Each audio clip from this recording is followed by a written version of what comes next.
எல்லோருக்கும் வணக்கம். எல்லோரையும் செங்கோ அகாடமி யூடியூப் சேனலுக்கு வரவேற்கிறோம். இதுவரைக்கும் நம்ம செங்கோ அகாடமி யூடியூப் சேனலை சப்ஸ்கிரைப் பண்ணாத புதிய நண்பர்களாக இருந்தீங்கன்னா சப்ஸ்கிரைப் பண்ணிவிட்டு காணொலிகளை பாருங்கள். 10th சோசியல் சயின்ஸ் இது கடைசி டெஸ்ட்.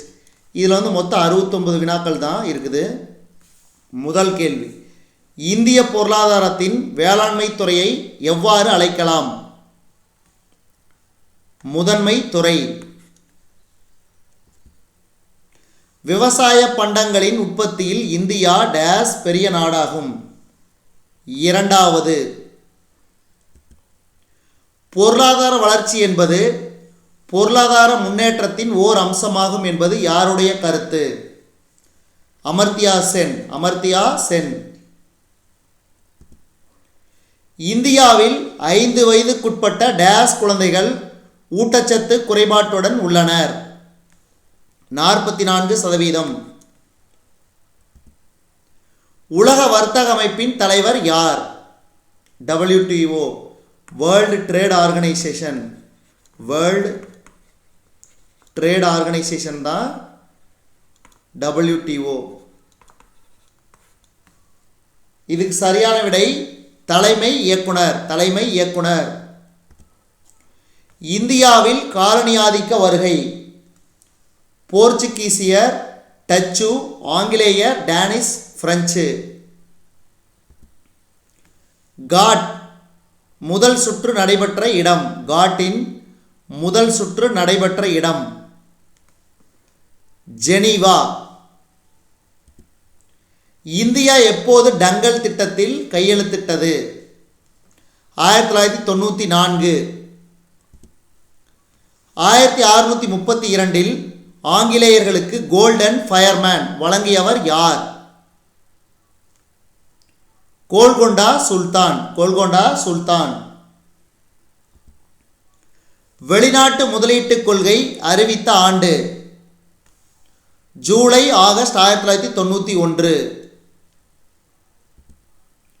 இந்திய அரசாங்கத்தால் 1991 டேஸை அறிமுகப்படுத்தப்பட்டது?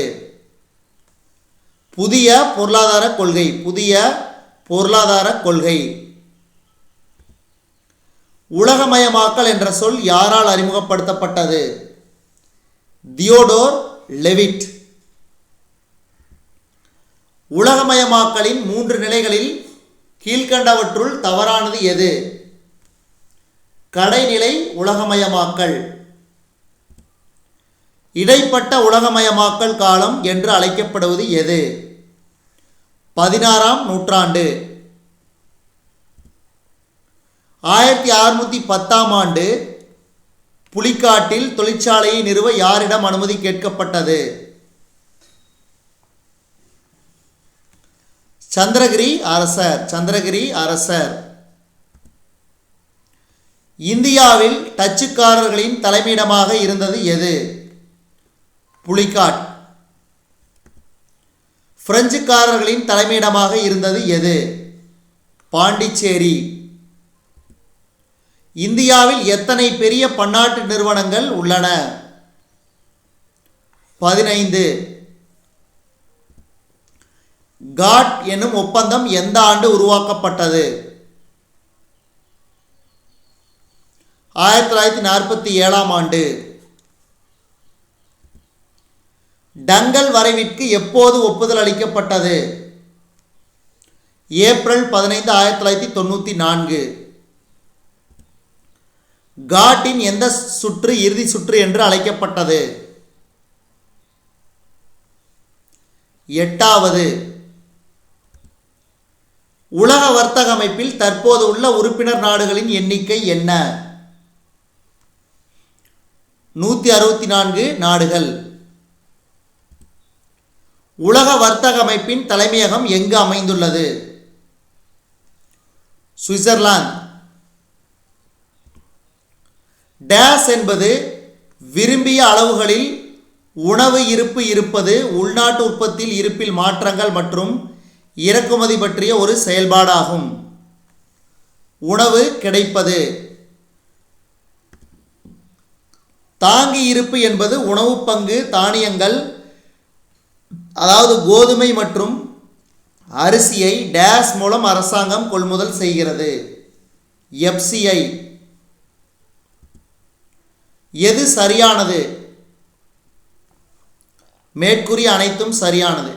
ஹெச்ஒய்வினா அதிக விளைச்சல் தரும் வகைகள். எம்எஸ்பி குறைந்தபட்ச ஆதரவு விலை. பிடிஎஸ் பொது விநியோக முறை, இது வந்து ரேஷன் கடையில் பயன்படுத்தக்கூடிய ஒன்று. எஃப்சிஐ இந்திய உணவுக் கழகம், ஃபுட் கார்ப்பரேஷன் ஆஃப் இந்தியா. நீட்டிக்கப்பட்ட உதவி பொது சட்டம் 480 கொண்டு வந்த நாடு அமெரிக்கா. டேஸ் இந்தியாவில் தோன்றியதால் உணவு தானிய உற்பத்தியில் தன்னிறைவு பெற வழிவகுத்தது. பசுமை புரட்சி. பசுமை புரட்சி. உலகளாவிய பொது வழங்கல் முறையை ஏற்றுக்கொண்ட ஒரே மாநிலம் தமிழ்நாடு.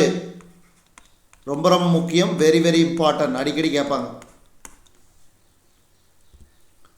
டேஸ் என்பது உடல் நலம் மற்றும் வளர்ச்சிக்கு தேவையான உணவை வழங்கும் அல்லது பெறும் செயல்முறையாகும். ஊட்டச்சத்து. கூற்று காரணம் பாருங்க. விலை குறைந்தால் வாங்கும் சக்தி அதிகரிக்கிறது என்பது மற்றும் இது நேர்மாறானது. பொருட்களின் உற்பத்தி குறைந்து விலை அதிகரிப்பதால் வாங்கும் திறன் பாதிக்கப்படுகிறது. அப்போ கூற்று சரியானது. காரணம் கூற்றின் சரியான விளக்கம்.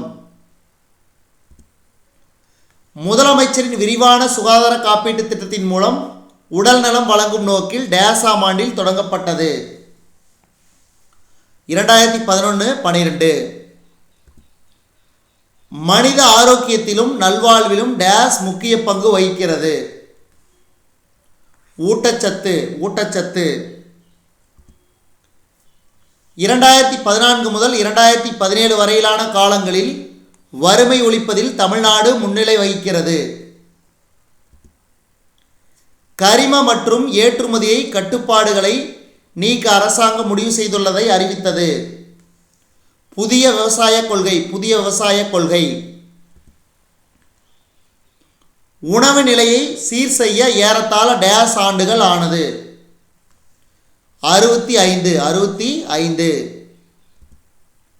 டேஸ் நீர்ப்பாசனம் உறுதி செய்யப்பட்ட இடத்தில் தேர்ந்தெடுக்கப்பட்ட மாவட்டங்களில் செயல்படுத்தப்பட்டது. ஹெச்ஒய்வி உயர் ரக விளைச்சல் திட்டம். உட்கொள்ளும் உணவை உயிரியல் ரீதியாக பயன்படுத்துவது. உணவினை உறிஞ்சுதல். உணவினை உறிஞ்சுதல். டேஸ் என்பது முதன்மையாக வாங்கும் திறன் பற்றிய கூற்றாகும். உணவுக்கான அணுகல். இந்தியாவிலுள்ள 3 நிலைகளான அரசுகள். மைய மாநில உள்ளாட்சி. இந்தியாவில் உள்ள வரிகள் 2, அதாவது நேர்முக மற்றும் மறைமுக. வளர்ச்சி கொள்கையில் அரசாங்கத்தின் பங்கு யாது? மேற்கூறிய அனைத்தும். பாதுகாப்பு, வெளிநாட்டுக் கொள்கை, பொருளாதாரத்தை கட்டுப்படுத்தல். இந்தியாவில் தனிநபர்களின் மேல் விதிக்கப்படுகின்ற பொதுவான மற்றும் மிக முக்கியமான வரி விற்பனை வரி. விற்பனை வரி. அடுத்து ஒரே நாடு, அதாவது ஒரு நாடு ஒரே மாதிரியான வரி என்பதை எந்த வரி உறுதிப்படுத்துகிறது? பண்டங்கள் மற்றும் பணிகள் வரி. இந்தியாவில் வருமான வரி சட்டம் முதலில் டேஸ் ஆம் ஆண்டு அறிமுகப்படுத்தப்பட்டது. 1860. அடுத்து சொத்து உரிமையிலிருந்து பெறப்பட்ட நன்மைகளுக்கு டேஸ் வரி விதிக்கப்படுகிறது. 46க்கு சொத்து வரி. சொத்து வரி. கருப்பு பணத்திற்கான காரணங்கள் என கண்டறியப்பட்ட அடையாளம் யாவை? மேற்கூறிய அனைத்தும். பண்டங்களின் பற்றாக்குறை, அதிக வரி விகிதம், கடத்தல். சில விரும்பத்தகாத பொருட்களின் மீது அதிகமான வரி விதிப்பதன் மூலம் டேஸ் பாதுகாக்கப்படுகிறது. சமூக நலம். சமூக நலம். முதலில் பண்டங்கள் மற்றும் பணிகள் வரியை அமல்படுத்திய நாடு? பிரான்ஸ். பிரான்ஸ். ஆவணங்கள் மற்றும் சொத்து தொடர்பான விதிக்கப்பட்ட வரி டேஸ் வரி? முத்திரைத்தாள். முத்திரைத்தாள். சொத்திலிருந்து பெறப்பட்ட நன்மைகளுக்காக சொத்தின் உரிமையாளர் செலுத்தும் வரி டேஸ் ஆகும்? சொத்து வரி. சொத்து வரி. இந்தியாவில் கிட்டத்தட்ட அனைத்து நேரடி வரிகளும் டேஸ் அரசால் சேகரிக்கப்படுகின்றன? யூனியன் அரசால். இந்தியாவில் முதலாக வருமான வரி டேஸ் ஆம் ஆண்டு சர் ஜேம்ஸ் வில்சன் என்பவரால் அறிமுகப்படுத்தப்பட்டது? 1860. டேஸ் என்பது தனிநபர் பெறுகின்ற வருமானத்தின் அடிப்படையில் விதிக்கப்படுகின்றது? வருமான வரி. வருமான வரி. அரசின் வருமானம் நேர்முக மற்றும் மறைமுக வரிகளை சார்ந்து உள்ளது? ஆசியாவின் டெட்ராய்டு? சென்னை. இந்த கேள்வி அடிக்கடி கேட்பாங்க, வெரி வெரி இம்பார்ட்டன்ட். அடுத்து 57. குழாய்கள் மற்றும் நீர் இறைக்கும் இயந்திரம் பெருமளவில் உற்பத்தி செய்யப்படுவது? கோயம்புத்தூர். கோயம்புத்தூர். டேஸ் என்பது ஒரு நாட்டின் வளர்ச்சியில் முக்கிய அம்சமாகும்? தொழில். திருப்பூர் டேஸ் தொழிலுக்கு பெயர் பெற்றது? பின்னலாடை தயாரித்தல். பின்னலாடை தயாரித்தல். டேஸில் ஒரு வெற்றிகரமான தொழில்துறை தொகுப்பு முற்றிலும் தமிழ்நாட்டால் உருவாக்கப்பட்டது? ஓசூரில். டேஸ் உருவாக்குவது தொழில்மயமாதலின் ஒரு முக்கிய நோக்கமாகும்? வேலைவாய்ப்பை.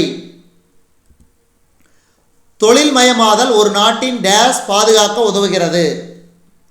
பொருளாதாரத்தை. சிமெண்ட் மற்றும் எஃகு போன்ற பிற தொழில்களுக்கு மூலப்பொருட்களை தயாரிப்பது டேஸ் தொழில்கள் என்று அழைக்கப்படும்? அடிப்படை பண்டங்கள். டேஸ்களில் ஆவடியில் தொழில் தோட்டங்கள் நிறுவப்பட்டது? 1950. 1950. தமிழகத்தில் மேற்கு பகுதியில் உள்ள நாமக்கல் மற்றும் திருச்செங்கோடு பகுதிகள் சுமை தூக்கும் வாகன முழு வடிவமைப்பு தொழிற்சாலைகளுக்கு பெயர் பெற்ற இடமாகும்? அடுத்து தமிழ்நாடு மாநில சிறு தொழில் வளர்ச்சி கழகம், அதாவது டான்சிட்கோ என்பது டேஸில் தமிழக அரசால் நிறுவப்பட்டது? இதுக்கு பார்த்தீங்கன்னா 1970. மெட்ராஸ் ஏற்றுமதி செயலாக்க மையம் டேஸ் ஆம் ஆண்டு நிறுவப்பட்டது? 1984. மென்பொருள் சேவைகள் மிக அதிகமாக டேஸிலேயே குவிந்துள்ளது? சென்னை. ஒரு தொழில் முனைவோர் புதிய சிந்தனைகளுக்கும் வணிக செயல்முறைகளுக்கும் புத்தாக்கம் புனைபவர் ஆவார். நன்றி, வணக்கம்.